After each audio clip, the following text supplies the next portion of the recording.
मंडळी, नमस्कार. मी अमोल स्वागत करतो तुमचं कोकणातल्या आणखीन एका नवीन व्हिडिओमध्ये. तर मंडळी, आता कोकणात भात शेती लावणीच्या कामाला सुरुवात झालेली आहे. सगळे कोकणातले शेतकरी आता लावणीच्या कामामध्ये गुंतलेले तुम्हाला बघायला भेटतील. तर मंडळी, मी पण चाललो आहे शेतावरती आणि आम्ही पण कालपासून 7 जुलैपासून म्हणजेच काल सुरुवात केलेली आहे लावणीच्या कामाला. थोडीफार आपली पण शेती आहे आणि तुम्हाला दाखवतो पारंपरिक पद्धतीने कशी भात शेती केली जाते. आणि यावर्षी पावसाने थोडी पाठ फिरवली होती, पण पौर्णिमेपासून पावसाने जो काही धुमाकूळ घातला तो जबरदस्त घातलेला आहे. आणि आत्ता 2 दिवस पावसाने विश्रांती घेतलेली आहे, म्हणजे कदाचित तो दमला असावा, थोडी विश्रांती घेतलेली आहे. आणि या विश्रांतीमधूनच कोकणातल्या शेतकऱ्यांना काम करण्यासाठी एक सुवर्ण संधी या पावसानं दिलेली आहे. तर जबरदस्त ऊन पडलं आहे. आता बघताय सकाळचे 9:30 वाजलेत. मी कामावरून आलो आणि चाललो आहे मदतीला आई बाबांना. चला जाऊया आणि लावणी बघूया, लावणी दाखवतो तुम्हाला. असा हा लावणीचा पारंपरिक पद्धतीने भातशेती लावणीचा ब्लॉग नक्की बघा. आवडला तर लाईक करून शेअर देखील करा. तर चला निघतोय आता शेतावरती. उतरलोय शेतावरती आणि इकडे आपला सुशीलदादा दुर्गवळी आपले नांगरतोय. बैल बघा कसे आहेत, एकदम भारी जबरदस्त जर्सी बैल म्हणतात ना ते. हे बघा, हे असे जर्सी बैल हे जोत आहे इकडे. आणि आपलं तिकडे खाली काम चालू आहे. चला, आणि इकडे आपला म्हातारा बैल चरायला बांधलेला आहे, कारण या बैलाने आम्हाला भात शेतीमध्ये खूप असे कष्ट केलेले आहेत आणि खूप मेहनत केलेली आहे. त्याच्यामुळे आता त्याचं वय झालेलं आहे आणि तो विश्रांती घेतोय, म्हणजे चरतोय. आणि त्याच्या जोडीला एक आमची गाय पण आहे इकडे. चला, आणि तिकडे पण पलीकडे वाळवे बंधू लावत आहेत भागडीत तिकडे पलीकडे. चला जाऊया शेतावरती.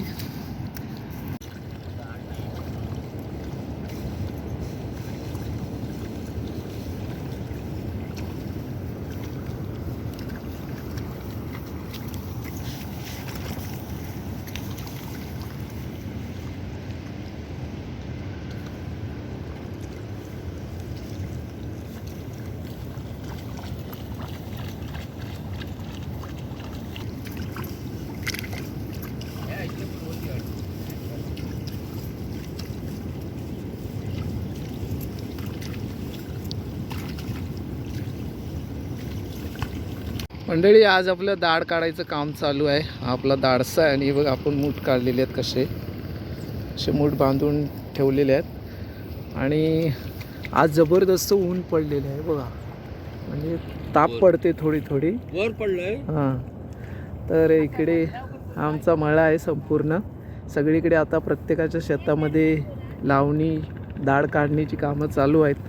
तिकडे पलीकडे पण ट्रॅक्टर आहेत, तिकडे पण लावत आहेत. आणि इकडे खेऊर बंधू आहेत पलीकडे पौडीच्या, इकडे पण आहेत. इकडे रेवाळी आहेत आणि वाळवे आहेत. इकडे बघा इकडे लावत आहेत आणि तिकडे पण वरती वाळवे आहेत भागडीत. आणि आमचं काम इथे चालू आहे. तर मंडळी, या कोकणात भात शेती लावायला थोडकी शेती आहे यावर्षी, ती आपल्याला लावायची. आणि आता आपला टी टाईम ब्रेक टाईम झालेला आहे. चहा, कोरी चाय घ्यायला या, कोरी चाय. तर मंडळी, वाजलेत 11 आणि चहाचा टाईम झालेला आहे. 11 11:30 वाजले की आमच्याकडे चहा टाईम होतो. आणि 1-1:30 वाजला की जेवणाचा टाईम. मग घरी जायचं, जेवायचं, पुन्हा 2:30-3ला शेतात यायचं आणि काम चालू. तर अशी सगळी भातशेतीच्या लावणीची ही लगबग आहे. आणि खरंच आमच्यावरती कृपा केली ती पावसाने केलेली आहे. कारण विश्रांती 8-10 दिवस घेतल्यानंतर वटपौर्णिमेला जी सुरुवात झाली ती काय ऐकून विचारूच नका. जबरदस्त पाऊस पडलेला आहे, दणकवून पाणी केलेलं आहे.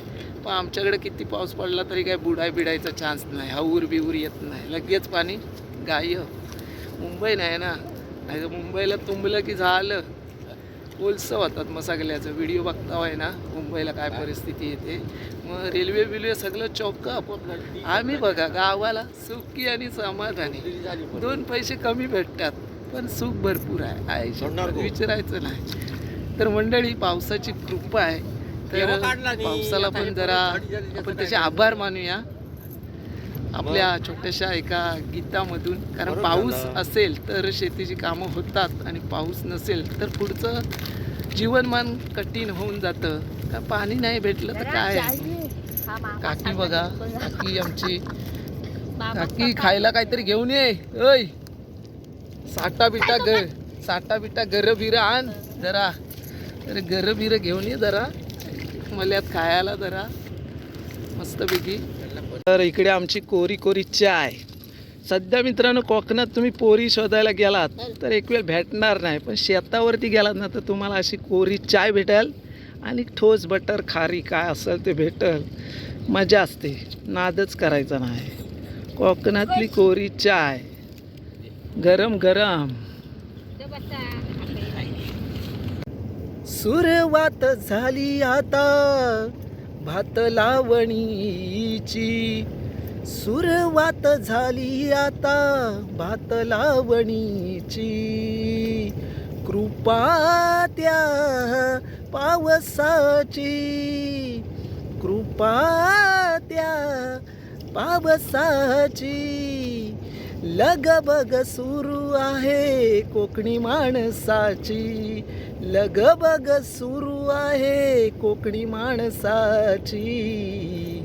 कृपा त्या पावसाची, कृपा त्या पावसाची. तर मंडळी सगळी कृपा या पावसाची आहे. पाऊस पडलाय, पाणी झालंय म्हणून शेतीची कामं सुरू झालेली आहेत आणि आता विश्रांती घेतला नाही. काय तर लवकर लावा आणि मोकलवा म्हणतोय. तर चला पटकन आता परत कामाला सुरुवात करूया.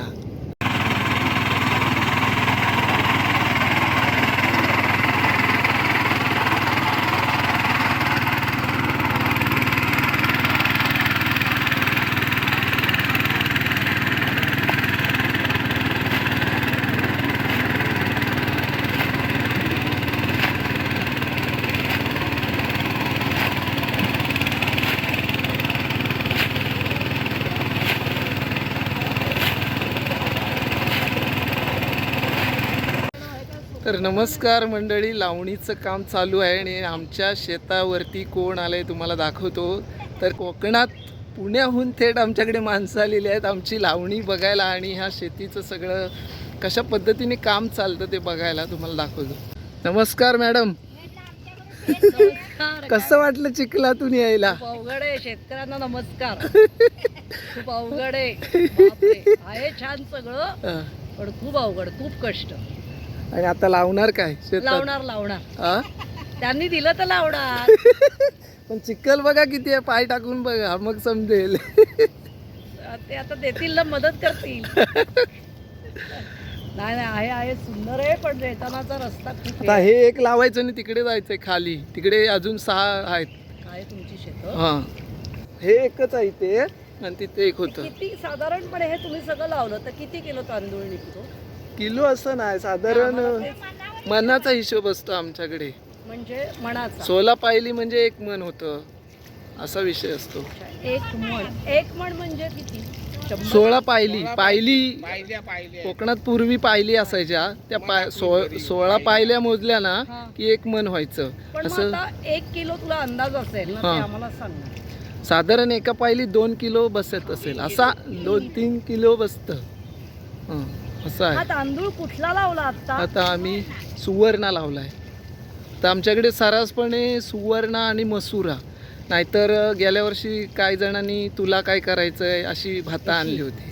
तुला काय करायचं? रोपाचं नाव आहे ते. इंद्रायणी हा साईडला नाही इंद्रायणी आपल्यावरती मावळलाय. आंबेमोर लावता नाही, आपल्याकडे जे लोकल जे होतं ना तेच लावण्याचा प्रयत्न चालतो. काय काकी काय म्हणताय? नाद बरी आहे का? ती ऐकलं कुठे? नाद बरी आहे का? ऐका येत नाही. मंडळी आमच्याकडे जे पाहुणे आलेत ना त्याने आम्हाला आणलाय वडापाव. बघा वडापाव खाऊया. पण त्यांची दमछाक झाले शेती बघून, चिखल वगैरे. कसं वाटतंय? खूप अवघड आहे. आहे अजून.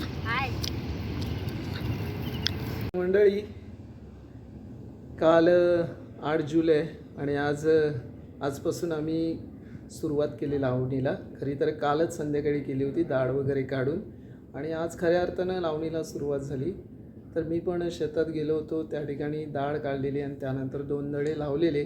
परंतु आज काय आपण जोत बांधलेलं नाही, कारण ते जे 2 दळे होते ते छोटे होते आणि तिथं शेजारी वाळवे बंधू लावत होते. तर त्यांचा मिनी ट्रॅक्टर होता, तर त्यांना विनंती केलेली जरा नांगरून द्या, कारण छोटे दळे जोत वगैरे तिथे फिरायला थोडी अडचण आहे. त्याच्यामुळे त्यांनी पण लगेच नांगरून दिले, आणि त्यांनी नांगरून दिलं म्हणून आमची 2 माणसं त्यांच्याकडे लावायला पण आम्ही पाठवलेली. म्हणजे जसं तुम्ही आम्हाला सहकार्य केलं तसं आम्ही पण तुम्हाला सहकार्य केलं. अशा पद्धतीने एकमेकाला सहाय्य करू अवघे धरू सुपंत असा प्रकार त्या ठिकाणी थोडासा झाला. आणि मित्रांनो, आज संध्याकाळी दुपारनंतर पुण्याहून एक आमचे पाहुणे आले होते शेती बघायला. कोकणातली शेती कशी केली जाते आणि किती त्यामागे कष्ट असतात. तर त्या मॅडम आहेत, त्या सबनीस मॅडम आल्या होत्या आणि त्यांनी सगळी शेती बघितली. त्यानंतर चिखल बघून जरा त्यांना वेगळं वाटलं की एवढ्या चिखलातून ही माणसं कसं काय काम करतात किंवा कसे एवढे कष्ट करतात. त्यानंतर शेतीबद्दल त्यांनी थोडी माहिती घेतली की कोणता तांदूळ लावला जातो, किती शेत पिकतं, कशा पद्धतीने तुम्ही काम करता, हे सगळी त्यांनी माहिती घेतली. आणि त्या शेतावर आल्या तर असंच कसं येणार. आपण म्हणतो ना की एखाद्या ठिकाणी जायचं आहे त्यावेळी काहीतरी आपण घेऊन गेलं पाहिजे. तर त्यांनी सर्वांना नाश्ता म्हणून वडापाव वगैरे आणला. आणि त्यानंतर मग 5:30 वाजेपर्यंत होत्या त्या, 3:30ला आल्या, 4:30 5:30 म्हणजे 2 तास शेतात होत्या. सगळी मजा बघत कसं काय होतं इकडे, कसं काम चालतं काय. आणि त्यानंतर मग मी घरी आलो त्यांना घेऊन, आणि मग त्यांना ज्या ठिकाणी त्या मालगुणमध्ये आपल्या वास्तव्य करतात म्हणजे सिक्स्टा मालगुण, या ठिकाणी मी सोडून आलो. तर मंडळी, अशा पद्धतीने आजचा दिवस हा संपन्न झालेला आहे. एकूण ब्लॉग असा होता. तर आजच्या ब्लॉगमध्ये तुम्हाला आमचं जे बैलांचं जोत आहे ते दाखवू शकलो नाही, कारण आज जोत बांधलेलंच नाही. तर पूर्ण दाढ काढलेली आणि 2 पडके लावून घेतलेले आहेत. तर एकंदरीत असा ब्लॉग आजचा झालेला आहे. तर तुम्हाला कसा वाटला हे नक्की मला कमेंट करा. आवडला तर लाईक करून शेअर करा. चॅनलवर नवीन असाल तर सबस्क्राईब देखील करून घ्या आणि नवीन ब्लॉग नक्की बघा. भेटू पुढच्या नवीन अशाच एका शेतीच्या व्हिडिओमध्ये. तोपर्यंत मित्रांनो, नमस्कार.